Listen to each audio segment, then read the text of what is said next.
Hi, my name is Shahira. I use she, her pronouns, and I am the accounting assistant at the Regional Arts and Culture Council, otherwise known as RACC, here in Portland, Oregon. Today, we're going to do a brief overview about the W-9 form, what it is, and how to fill it out.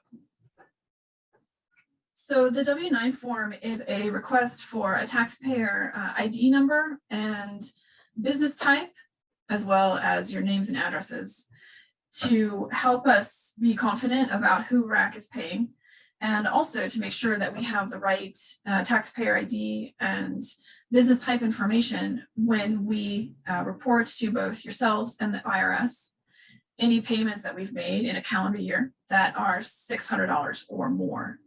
And we do that reporting with a 1099 form that is sent out in January or late January, early February, regarding payments made in the previous calendar year. As a RACC grant applicant, you will be given a link to the RACC Opportunity Portal, where a fillable W-9 form PDF will be made available, which is actually what we're looking at right now. You can also always go to the IRS website at irs.gov and search for W-9 form, and you'll be taken to a link that has the fillable PDF. So you will see that the document is 6 pages long. You can see in the thumbnails here on the left, but not to worry, it's just the first page that you need to fill out. The other remaining 5 pages are instructions on filling it out. And we're going to start with what's easy, which are your names and addresses. That is what's in boxes number 1 and 2 up here at the top, and then down 5 and 6 here towards the center. Box number 1 is for your name. This box is required. Please don't leave it blank. You want to use the same name that you use to fill out your tax forms. And also it should tie into the name you used on the applicant eligibility profile given to RACC. That's box number 1. Box number 2 is your doing business as name. If you do business under a different name than your given name, then you would put that in box number 2. Bubbles here does business as Bubble Art, LLC. Although this box is optional, and if you do not do business under a different name, you can leave box number 2 blank.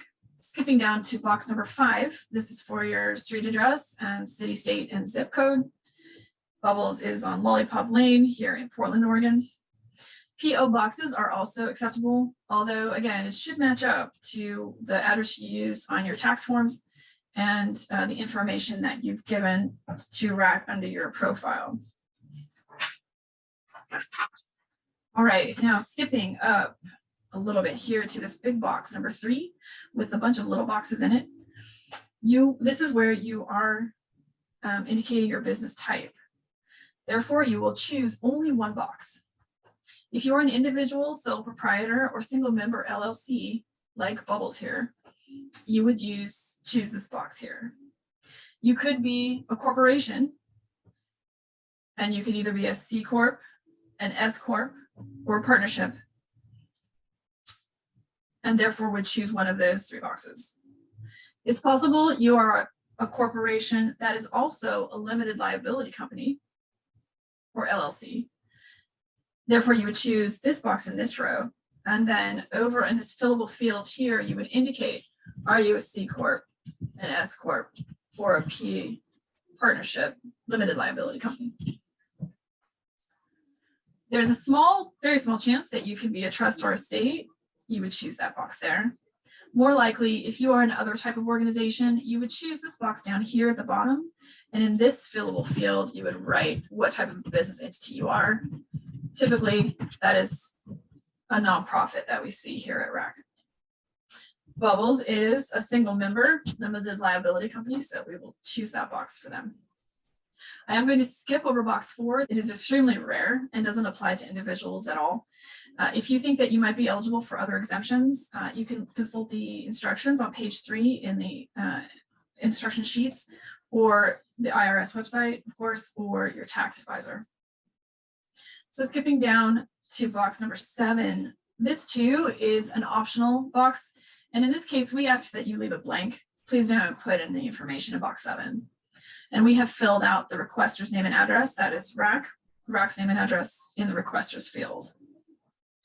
Okay, in the home stretch here, all that's left are parts 1 and 2, your taxpayer ID number and your signature down in the certification. You will only choose one of these items in the taxpayer ID number. If you are a single member, or excuse me, if you are an individual or a sole proprietor, you can use your social security number as your tax ID.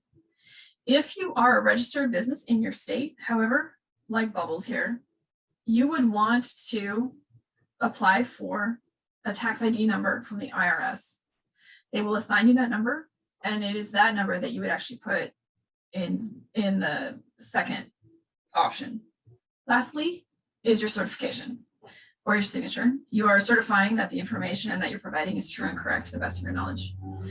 We will take a typed signature. This text box is live and the date.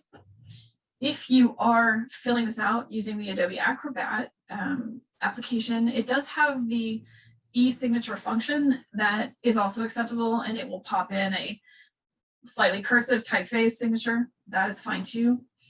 Or of course, you can print the document and sign it old school, which is excellent. Then upload a photo. If you do that, please make sure that you capture the entire document in the photograph. Don't cut off numbers on this right side of the page or your name at the top of the page. Unless, of course, you are able to scan what you've signed with your wet signature back into your device and save it to a PDF and upload the PDF. That's great too.